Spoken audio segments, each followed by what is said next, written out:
Content pillars are such a hot topic whenever we're talking about creating a video strategy and actually implementing your content. But with so many approaches to content pillars, it can be really hard to figure out what approach actually works.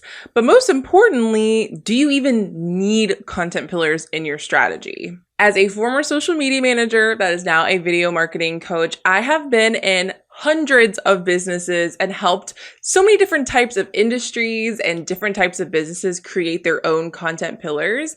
So I'm going to be diving deep into content pillar strategy into this new series that I'm going to be implementing, Back to Basics. It's exactly as it sounds. A lot of those basic fundamental things we know about when it comes to building a video marketing strategy can get really overwhelming, especially with such a rapidly changing social media landscape.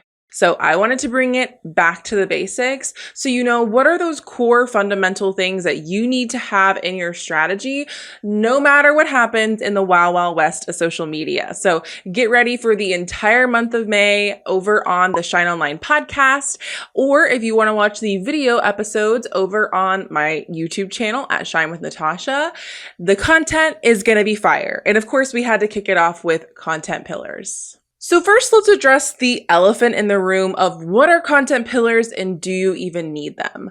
Content pillars are essentially the categories or the topics that you're going to consistently be creating content around. It is that simple. And yes, they are a really important thing to have in your strategy when it comes to generating ideas. We don't want to just be creating content for the sake of creating. And content pillars gives you a really helpful roadmap to make sure that every piece of content you're putting out there is not only creating a cohesive brand, but getting you closer to your goals. And when we talk about the algorithms that come on every social media platform you're creating content on, content pillars actually makes it really easy for these platforms to categorize your content. When you're consistently talking about the same topics and categories over and over again, it's going to make it very easy for Instagram or wherever you're creating to be like, oh, these type of topics are going to be the type of content they're creating about, which means I'm going to push it out to people that are interested in that. So along with helping with your strategy to make sure you're not disorganized and you're posting with intention, it also helps you create a brand. My specific approach to content pillars doesn't lean into you having a niche, because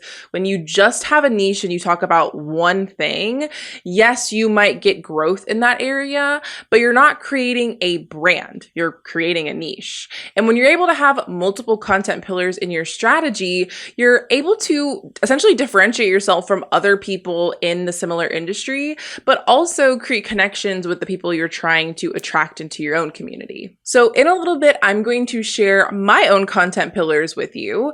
But first, it's really important for us to break down what are some common content pillar mistakes that I often see, and what are things that you want your content pillars to actually be in your strategy. The most important thing I tell my clients is your content pillars should be easy to create with. What I often see is that people follow structures. They create these pillars that sound well-intentioned, but when it actually comes to using them in their strategy, they have no clue where to actually use them, or creating content is really, really hard. Inside my signature program, the Video Content Camp, one of the first things I have people do once they create their content pillars is brainstorm 10 content ideas for each. And you should be able to literally brainstorm 4 days. Or if you already have an abundance of ideas, they should be able to easily fit into the buckets that you've created. Another common mistake I see is if you already have existing content pillars, they're just simply out of date.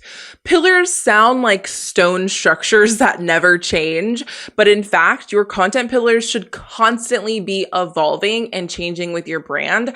I would probably say mine change at least every year. Just like you and your brand and your business and your offers evolve, your pillars should also evolve with that. So make sure when you're creating your content pillars, you're also making space to go through and revise them as you grow and evolve. Some other common myths of what content pillars are not: they are not your offers. What I often see is people take their entire offer suite or all the products that they sell or services that they sell and they map those out and they're like, okay, those are my content pillars.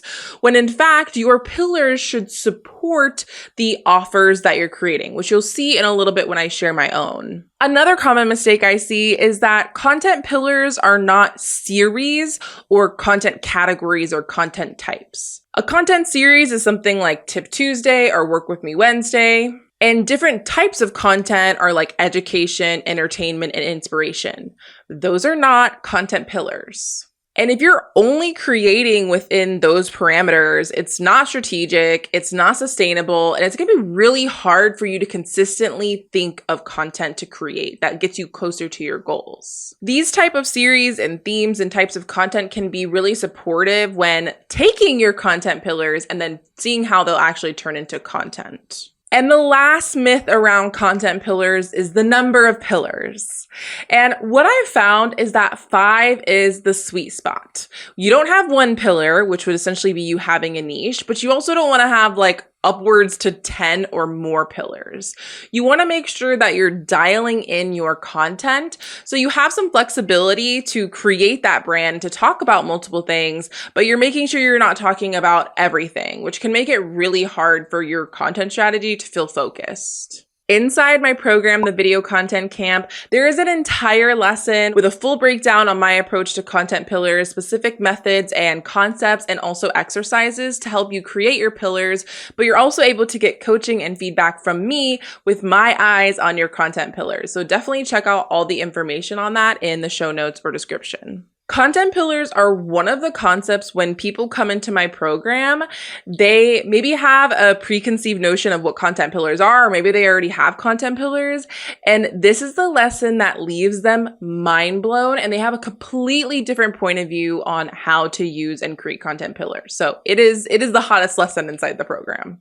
Okay, so now we've kind of got out of the way what content pillars are not. It's important to talk about what they should be in your strategy. Content pillars are one of the foundational pieces that will help you build the know, like, trust factor, which I don't even need to explain. We all know what that is. The know factor is they're able to know exactly who you are as a founder, what is the story of your business, and what are your interests and values. With the like factor, they're able to get a vibe with your content. This could be personal connection points or your unique perspective on things. And this is also where you build the trust. This is where you can let your expertise do the talking. And it's also where you can share authentically as you. Another thing with content pillars is even if you do have 5, these can be macro, where they're really broad and covering a lot of different things, or they can be micro, meaning they're very, very specific to you and exactly what you do. And something that I often find is really helpful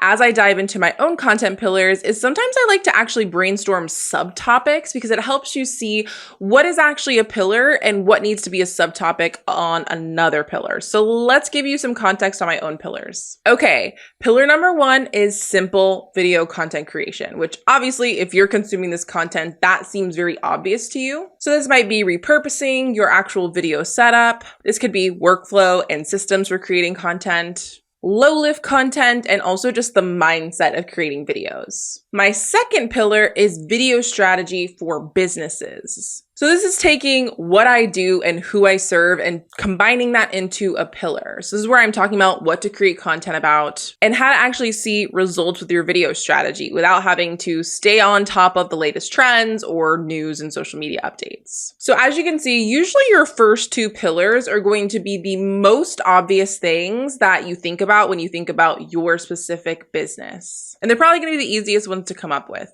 Then my third pillar is authority building. So this one kind of specifically speaks to one of my offers and a very specific high-level person that I'm trying to attract for that offer. This is where I'm talking about scaling your content, speaking, working with brands. and even launching in higher level strategies for sales. This pillar is a really great example of sometimes with your pillars, they're not always going to fully be in balance where all 5 days of a week, you're going to cover all 5 pillars. And also not all of your pillars are going to go across all of the places that you're creating content. For example, my 4th pillar is entrepreneur wellness. This is where I talk about mental health, my routines, and this is an example of something that I might not share a lot about on my feed or my main types of content, but I'll probably share a lot about over on stories, which is great for connecting with people. And then my 5th pillar is behind the scenes of running my business. This is really one of those things that's great for connecting with the very specific people that I'm trying to reach. And it's a great way for people to feel connected with my business.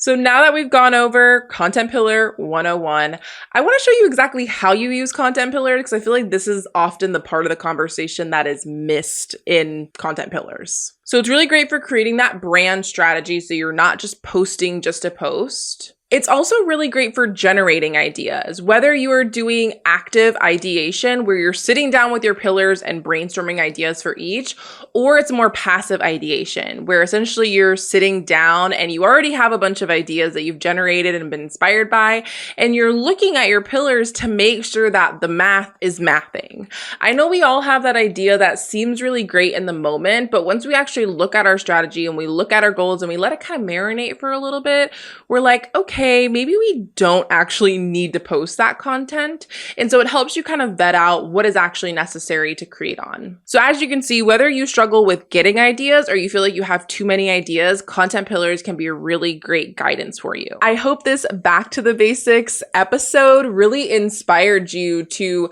reconsider your relationship with Content Pillars and how they might be a really helpful tool for your video strategy. If you want to learn more about Content Pillars, be sure to check out the Video Content Camp because we deep dive into Content Pillars.